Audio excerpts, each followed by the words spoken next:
Ito ang iba't ibang mukha ni Paula, accounting student at aspiring actress. Kapampangan ko, ibig sabihin na lang karapatang Muntagan, Manila.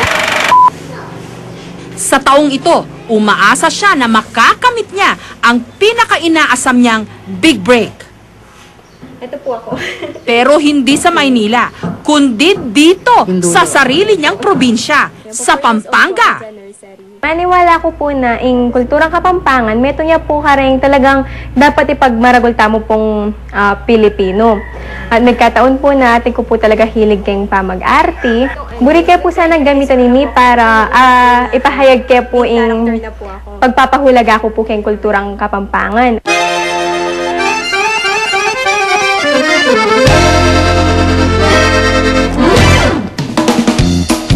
Sa araw na ito, mag-o-audition siya sa kauna-unahang Kapampangan soap opera sa kasaysayan, ang Kapampangan Nobela, ang Kalang.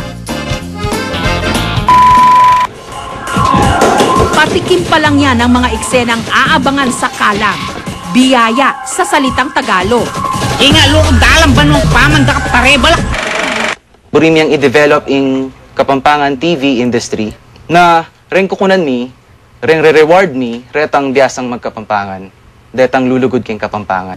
Binubuo pa lang ito at kasama si Paula sa siyam na pagpipilian na mapapasama sa cast. Ba't ka mo? Una numungin nung pakanita kapit talaga. Ano nga ang morning excuse mo niya ni? Ano pa yung ladies first tayo? Pagkatapos ng audition, ilang linggo pa nilang hihintayin ang resulta. Nag-hope na rin na mabahagi ako sa Kapampangan Nobela kasi gusto kong pagmalaki na Kapampangan ako. Kapilan may akilala ita. Kung sa Pampanga, possible pa lang ang mga soap opera na ang gamit mismong lokal na dialekto. Sa ibang mga probinsya, matagal na nilang ginagamit ang sarili nilang wika. Traitor ka, Isadora! Traitor ka! Kung makitaan pa na ako imong dagway dali. Nakasabot ka? Si Lormil, drama queen ng Cebu. Ang ka-level daw niya sa Maynila, si Marian Rivera. Kami mga Cebuana, proud jud kay ni mao jud ni pinaka maayo na mo ang acting. Ito naman si Joseph Cari, mas kilala bilang Proto Taloy. Wala lagi ni sakit. Kita mo itong mga bata. Talubuan na si Ninyoy! Ngunit lingid sa kaalaman ng kanyang fans. Hindi lang pagpapatawa ang kanyang forte. Alala, tusugatos, Papa. Direktor din kasi siya ng mga drama sa Visayas. Usahay, namgay mo text na mo nga taga Chicago. I like your shows kay katawanan ko no. Ana, makasabot sila kay Bisaya. Action! Sina Lormil at Taloy, mga nagniningning na bituin ng Cebu Catholic Television Network. Ang tanging istasyon sa Cebu na gumagamit ng purong Bisaya. Relihiyoso ang tema ng mga programa, pero ang kanilang style, hindi tradisyonal. Visayan audience will have this opportunity to have their culture, ma-revive yung mga culture, yung mga tradition ng Cebuano. Kunoon sa maya kong dangatan. Mula drama, comedy, live mass, karon sa detalye sa atong mga balita at cartoons. Kabanang singsing! Huwag may kanaog na balik sa kanila. Lahat nakabisaya. Dili siya maduplan, di siya mapasakitan. At huwag ismulin dahil ang kanilang channel abot daw hanggang Amerika. Glenn. May panahon na hindi lang sa TV bumandera ang mga artistang Cebuano, kundi maging sa pelikula.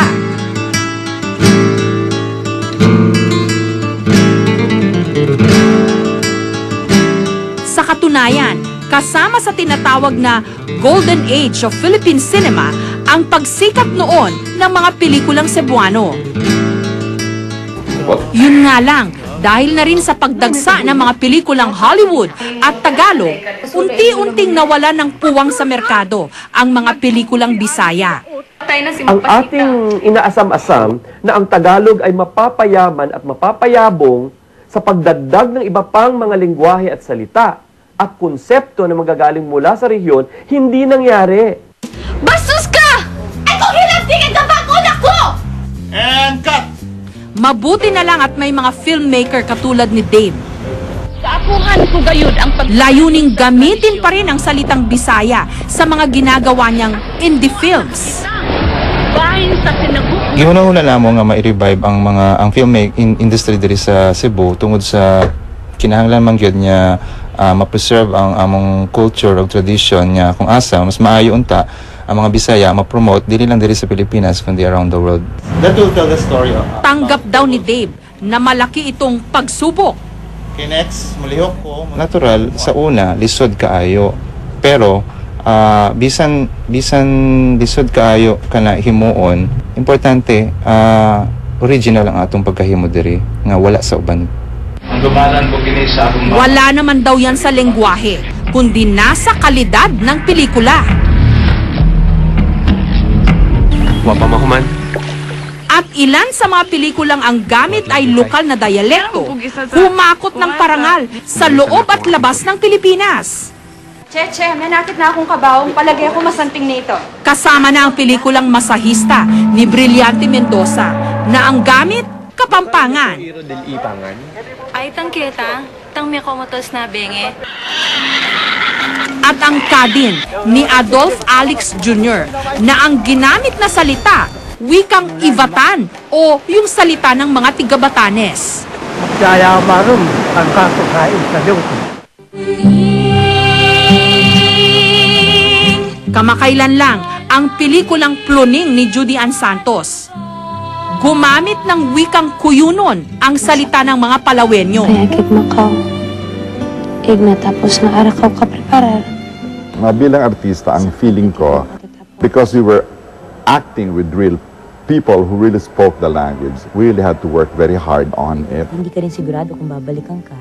Kailangan mo mag-aral ng panibagong salita at hindi lamang salita, kung hindi, syempre, kasama din dapat dun sa pag-deliver mo yung tamang emosyon, hindi ba? Kasi ang nagmamahal. Isang hamon para sa isang artista ang hindi bigyan ng role na the usual. So, winelcome ko yung pagbabago, pinag-aralan ko, at saka sa abot ng aking makakaya, dineliver ko naman ang Kuyunon. Sana nga lang daw, balang araw, mapangalagaan ang kopya ng pelikulang ito. Hindi katulad ng mga Cebuano films na karamihan, kung hindi nasira, nawala na lang. Ang itinuring Queen of Visayan movies na si Gloria Sevilla, wala raw halos makitang kopya ng mga dati niyang pelikula. Mabuti na lang at may naisalba ang Mowel Fund Institute ng isa sa mga pinakasikat niyang pelikula, ang kanyang pamilya. I'm so proud of her na kasi lahat ng napapanood ko na work niya, syempre when she was older na. Pero ngayon na, ito pala yung sinasabi nila na, bakit, magaling ka ba? Like your lola? Ganyan. So parang yung pressure ba, now I understand. Time nung Visayan film na yun, they were really up in their pedestal, the king and queen nga. Ibangang talaga, ang pelikulang ang gamit ay likas na lingwahe ng mga aktor. Traidor ka, Isadora! Parang mas ramdam ang mga eksena, mas natural ang dating. Patunay lamang na ang tunay na talento, walang pinipiling lengguwahe. Tingin ka ba ako? And cut!